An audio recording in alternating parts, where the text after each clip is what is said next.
दोस्तों, भाद्रपद मास के कृष्ण पक्ष की अष्टमी तिथि को भगवान श्री कृष्ण का जन्म हुआ था। इसलिए हर वर्ष इस दिन भाद्रपद मास के कृष्ण पक्ष की अष्टमी तिथि को बहुत श्रद्धा भाव से भगवान श्री कृष्ण का जन्मोत्सव मनाया जाता है और इसे जन्माष्टमी के रूप में मनाया जाता है।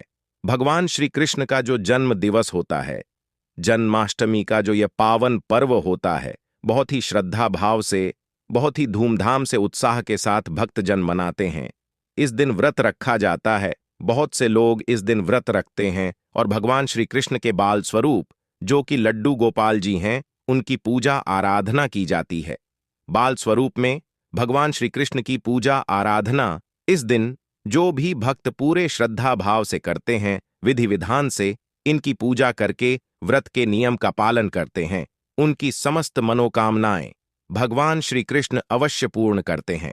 मित्रों, आज के वीडियो में हम आपसे बात करने वाले हैं कि भाद्रपद मास के कृष्ण पक्ष की अष्टमी तिथि यानी कि जन्माष्टमी का पावन पर्व कब है, अष्टमी तिथि का प्रारंभ कब हो रहा है, कब समाप्त हो रही है, पूजा का शुभ मुहूर्त क्या है और महत्व क्या है इस पावन पर्व का, और भगवान श्री कृष्ण की पूजा की विधि क्या है, और जन्माष्टमी के दिन हमें कौन सी एक वस्तु का ग्रहण करना बहुत ही जरूरी होता है।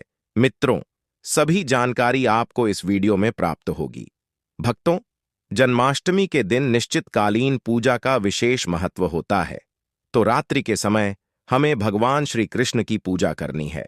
और अगर आप व्रत रखते हैं, यदि जो भी भक्त जन्माष्टमी का व्रत करते हैं, उनके पारण का शुभ मुहूर्त क्या होगा, इस बारे में बात करेंगे। इसके अलावा इस बार की जो जन्माष्टमी है बहुत ही दुर्लभ संयोग में है।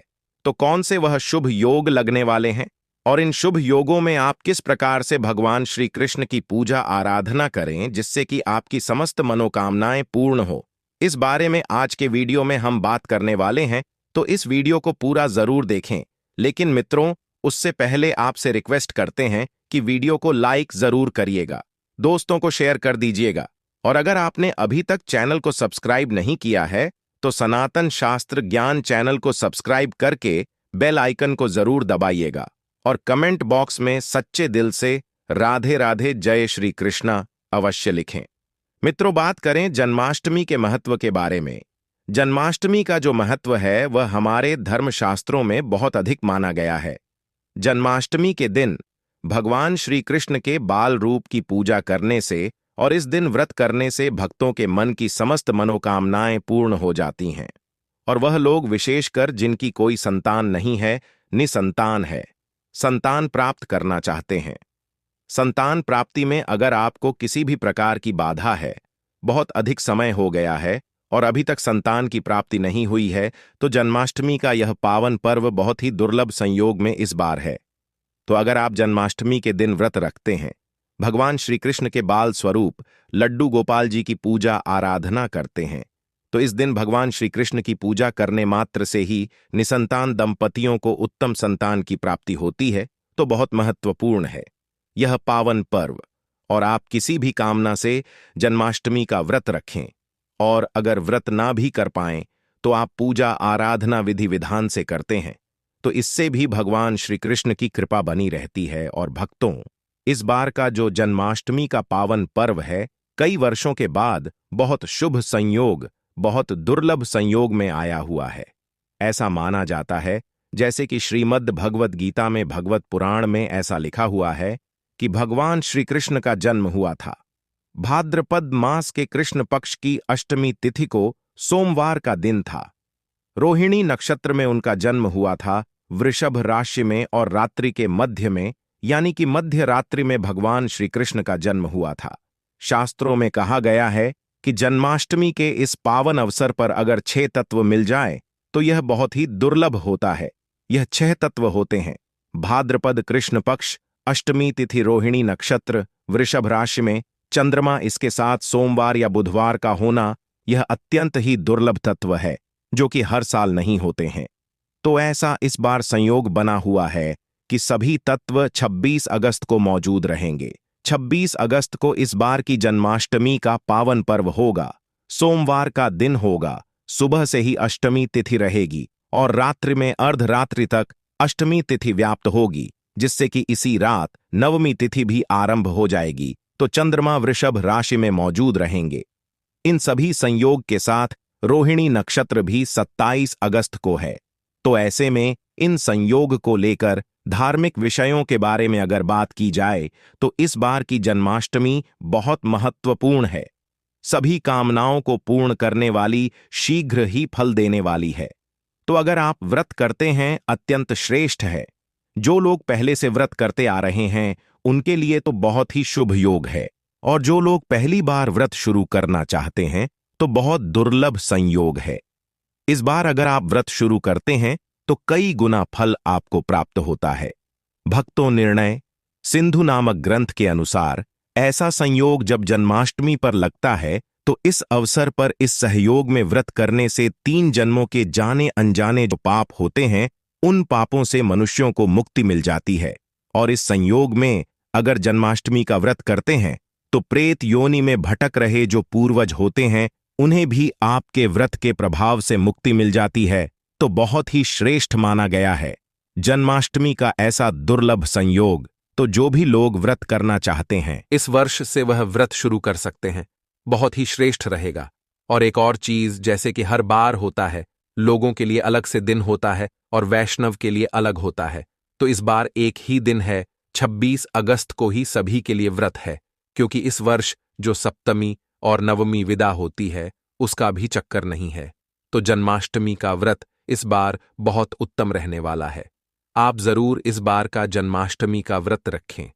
जन्माष्टमी का व्रत बहुत महत्वपूर्ण व्रत होता है। भगवान श्री कृष्ण की कृपा पाने के लिए अत्यंत ही श्रेष्ठ व्रत होता है। दोस्तों, अब बात करते हैं कि जन्माष्टमी की तिथि प्रारंभ कब हो रही है, कब समाप्त हो रही है। इस बार की जो जन्माष्टमी तिथि है, जन्माष्टमी के बारे में पंचांग के अनुसार भाद्रपद माह के कृष्ण पक्ष की अष्टमी तिथि की शुरुआत 25 अगस्त 2024 दिन रविवार को रात 3:29 पर होगी। वहीं इसका समाप्त 26 अगस्त 2024 दिन सोमवार को रात 2:19 पर होगा। ऐसे में जन्माष्टमी 26 अगस्त को मनाई जाएगी। जन्माष्टमी पर शुभ मुहूर्त देर रात 12 बजे से लेकर 12:45 तक रहने वाला है। इस दिन सर्वार्थ सिद्ध योग का भी निर्माण हो रहा है। योग का समय 26 अगस्त दोपहर 3:55 से लेकर 27 अगस्त को सुबह 5 बजे तक रहने वाला है। तो कुल अवधि जो पूजा से मिलने वाली है वह है 45 मिनट की, जो बहुत ही शुभ समय है पूजा का। जिस समय में भगवान श्री कृष्ण के जन्मोत्सव की जो पूजा होती है वह इस समय में आपको करनी है। दोस्तों, अब बात करते हैं कि जन्माष्टमी के इस पावन पर्व पर भगवान श्री कृष्ण की पूजा किस प्रकार से करनी चाहिए। आपको प्रातःकाल जल्दी उठना है और स्नान इत्यादि करने के बाद साफ स्वच्छ वस्त्र धारण करें। घर के मंदिर की साफ सफाई आपको एक दिन पहले से ही कर लेनी चाहिए। वैसे तो भक्तों, जन्माष्टमी की तैयारियां पहले से ही शुरू हो जाती हैं, तो घर की साफ सफाई, घर के मंदिर की साफ सफाई 1-2 दिन पहले ही हो जाती है।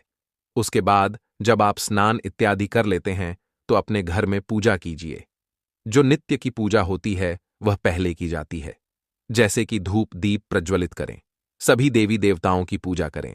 उसके बाद भगवान श्री कृष्ण का जो बाल स्वरूप है, यदि जो लड्डू गोपाल जी है, उनकी पूजा करें। भक्तों, लड्डू गोपाल जी का आप जलाभिषेक करें। आप पंचामृत से अभिषेक कर सकते हैं, कच्चे दूध में केसर मिलाकर अभिषेक कर सकते हैं और गंगा जल से अभिषेक कर सकते हैं, केसर मिश्रित जल से अभिषेक कर सकते हैं। मित्रों, जैसी आपकी इच्छा हो, भगवान श्री कृष्ण का आप स्नान इत्यादि करना है, अभिषेक करें। उसके बाद उन्हें सुंदर वस्त्र धारण करवाएं और विधि विधान से उनकी पूजा आरचना करें। भक्तों, लड्डू गोपाल जी को आज झूले में जरूर बिठाना चाहिए, तो आप उन्हें झूले में बिठाकर झूला झुलाए। दोस्तों, ऐसा कहा जाता है कि भगवान श्री कृष्ण को जो भी भक्त झूला झुलाए उनकी सभी कामनाएं पूर्ण हो जाती हैं, उनके सभी दुख दूर हो जाते हैं। तो अपनी इच्छा अनुसार भगवान श्री कृष्ण को कुछ समय तक झूला अवश्य झुलाए। उसके बाद लड्डू गोपाल जी को भोग अर्पित करें। भोग में क्या अर्पित करें? तो आप भोग में आप अपनी इच्छा के अनुसार मेवा मिश्री का भोग लगा सकते हैं, माखन मिश्री का भोग लगा सकते हैं और फलों का भोग लगा सकते हैं। खीर बनाकर भगवान श्री कृष्ण को भोग लगा सकते हैं। मिठाई का भोग लगा सकते हैं। बहुत से लोग 56 प्रकार के भोग इस दिन लगाते हैं।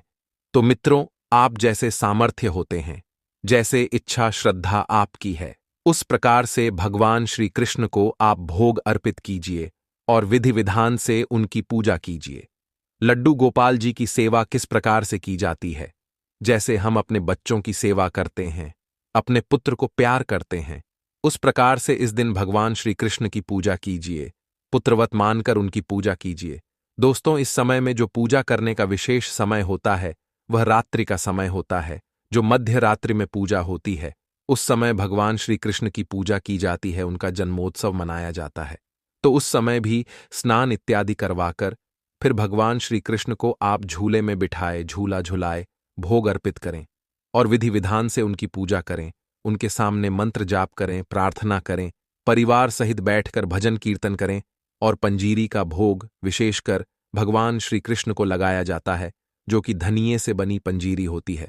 तो धनिये को भूनकर, उसको पीसकर, उसके अंदर घी और चीनी मिलाकर यह पंजीरी तैयार करके भगवान श्री कृष्ण को भोग अर्पित की जाती है।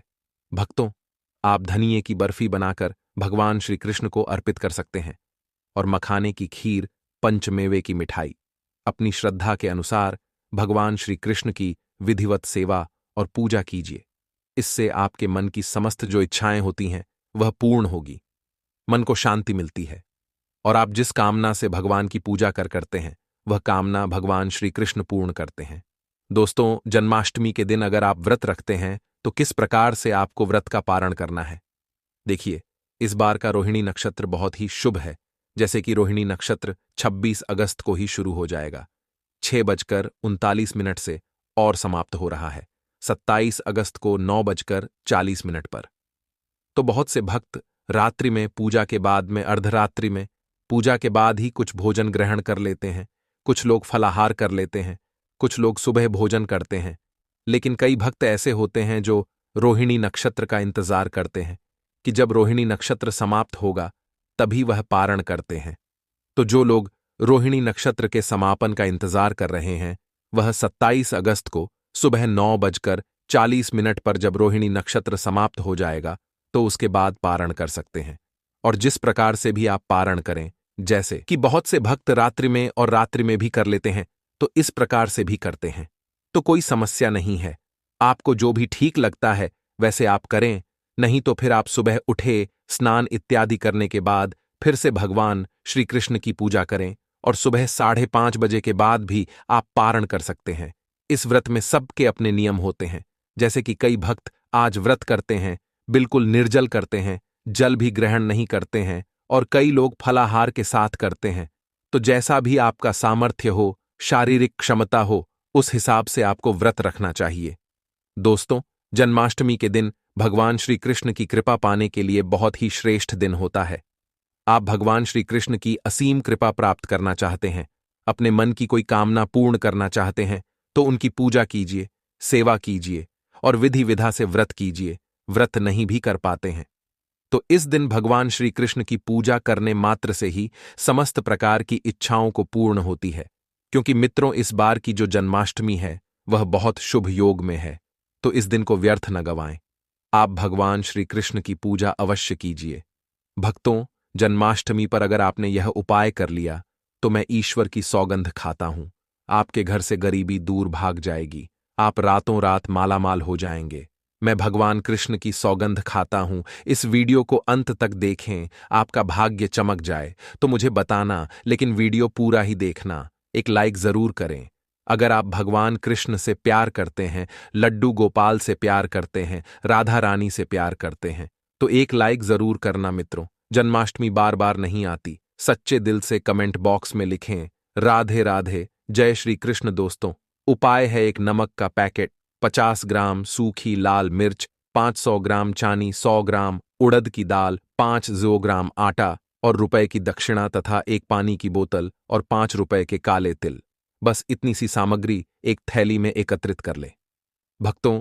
उसके बाद किसी भी गरीब बुजुर्ग या गरीब महिला को चुपके से दान दे दें और पीछे मुड़कर ना देखें, घर को वापस चले आए। भक्तों, आप यकीन मानो, गुरु परंपरा से प्राप्त यह माह उपाय आपकी काया पलट कर रख देगी। आपकी दिन दुगनी रात चौगुनी तरक्की करेंगे। भक्तों, यह उपाय हम भी जरूर करते हैं। पौराणिक पुस्तक और शास्त्रों में लिखा उपाय आज हम आपको बता रहे हैं। यह उपाय जन्माष्टमी के दिन जरूर करें। मैं ईश्वर की सौगंध खाता हूं, आपका भाग्य उदय हो जाएगा। दोस्तों, यह उपाय में हर जन्माष्टमी के दिन जरूर करना चाहिए। दोस्तों, अगर आपके घर की रसोई में शहद नहीं है तो इस जन्माष्टमी इसे जरूर खरीद लें। भक्तों, घर में शहद रखने से वास्तु के कई दोष शांत होते हैं। साथ ही पूजन में भी शहद जरूरी होता है। सभी देवी देवताओं को इसे अर्पित किया जाता है और उन्हें भोग भी लगाया जाता है। और जिन घरों में रोज पूजा की जाती है उन घरों में देवी देवताओं की विशेष कृपा रहती है। भक्तों, भगवान श्री कृष्ण की प्रिय बांसुरी जिस घर में होती है वहां धन और प्रेम की कभी कमी नहीं आती है। वास्तु के अनुसार भी इसे घर में रखना काफी शुभ बताया गया है। बांस की बांसुरी घर में रखने से गृह क्लेश की समस्या भी दूर होती है। इसीलिए भक्तों, इस जन्माष्टमी पर दुर्लभ सहयोग पर आप बांसुरी खरीदकर अवश्य घर पर लाएं। दोस्तों, आपकी राशि कमेंट बॉक्स में अवश्य डालें, ताकि आपकी राशि के अनुसार कोई उपाय होगा तो हम आपके कमेंट में आकर आपको रिप्लाई में बता देंगे। और कमेंट बॉक्स में सच्चे दिल से जय श्री कृष्णा, राधे राधे अवश्य लिखें। और दोस्तों, आपको यह जानकारी अच्छी लगी हो तो वीडियो को लाइक करना ना भूलें। धन्यवाद।